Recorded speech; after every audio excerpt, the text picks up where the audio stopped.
यहाँ आपको अपडेट करेंगे कि जुडिशल कमीशन के आज के इजलास और 26वीं आईनी तरमीम के खिलाफ इस्लामाबाद में वकला एहतजाज के लिए जमा होना शुरू हो गए हैं। वकला डी चौक के करीब निजी होटल के बाहर जमा होना शुरू हो चुके हैं। आपको बताएं कि जुडिशल कमीशन के आज के इजलास और 26वीं आईनी तरमीम के खिलाफ इस्लामाबाद में वकला एहतजाज के लिए जमा होना शुरू हो गए हैं। मजीद जानते हैं डॉन न्यूज़ के नुमाइंदे उमर मेहताब बढ़नी से। उमर, अपडेट कीजिएगा। जी बिल्कुल, लॉयर्स एक्शन कमेटी की जानिब से आज एहतजाज की कॉल दी गई थी, जिस हवाले से वकला जो हैं वो डी चौक के करीब एक निजी होटल जो कि सुप्रीम कोर्ट बार एसोसिएशन का दफ्तर भी है, वहां पर जमा होना शुरू हो गए हैं। वकला में अली अहमद कुर्द और मुनीर मलिक जैसे बड़े वकील भी शामिल हैं।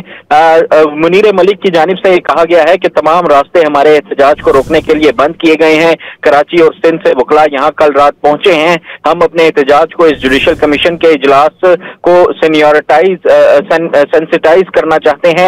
ये अदलिया पर, रियासत पाकिस्तान पर हमला है। माजी में भी हमने जिद्दोजहद की है। इसके अलावा अली अहमद कुर्द जो थे, उनकी जानिब से कहा गया कि इस वक्त पाकिस्तान में वकला एक्शन के हवाले से तहरीक शुरू हो रही है।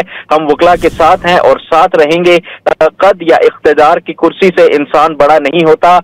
वकला जो है वो अब इकट्ठा होना शुरू हो गए हैं और ये जुडिशल कमीशन ऑफ पाकिस्तान का जो इजलास है वो तकरीबन 2 बजे के करीब जो है वो शुरू होगा और 2 बजे जो है वो वकला जो है वो इस होटल से निकलकर शाराए दस्तूर पर आने की कोशिश करेंगे। इस हवाले से जो इंतजामिया और पुलिस है उसकी जानिब से सख्त सिक्योरिटी के इंतजाम भी किए गए हैं।